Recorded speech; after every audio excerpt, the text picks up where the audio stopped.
Boycott. Meg Crazy, as no New Yorkers bought tickets for Archewell Parents Summit, refused to pay the Sussex's bills.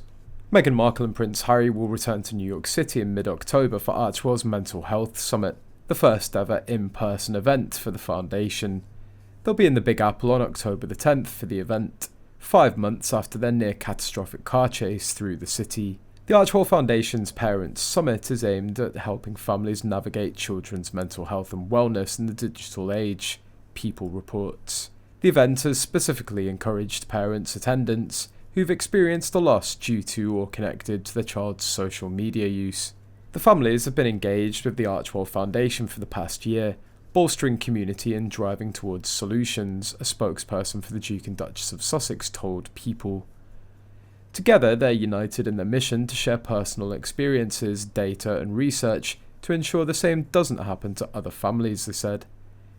Markle and Prince Harry will also be joined by US Surgeon General Vivek Murthy to discuss mental health in a panel hosted by Carson Daly. It's interesting that they're calling it a summit, but it's basically a 1 to 1.5 hour panel. Summit makes it sound far more grandiose than it actually is.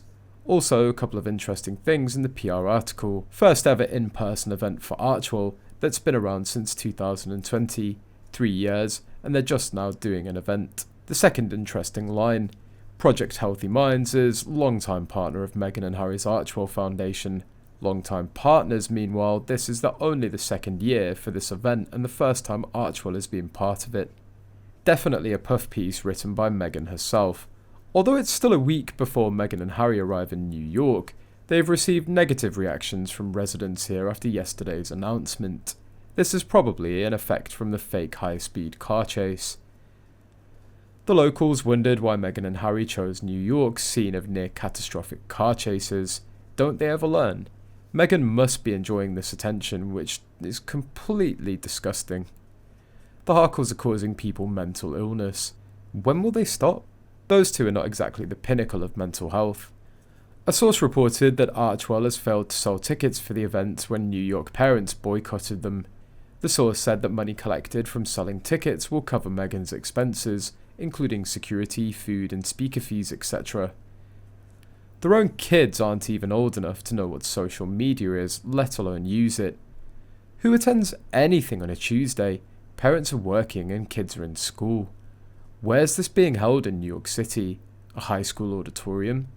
Seems to me this is just another one of their charity grifts, seeking donations to the Archewell Foundation, 5% for you, 95% for Meghan.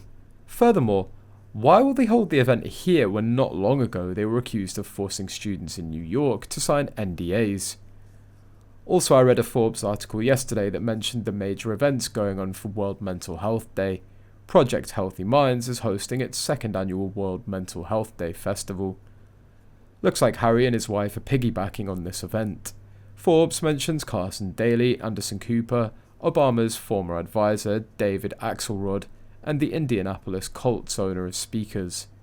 No mention of Meghan and Harry. Looks like a talent agency managed to wrangle an appearance on their behalf. On the 9th of October, Glenn Close is honouring Ryan Reynolds at her 11th annual Bring Change to Mind gala in New York City. Meghan was also uninvited.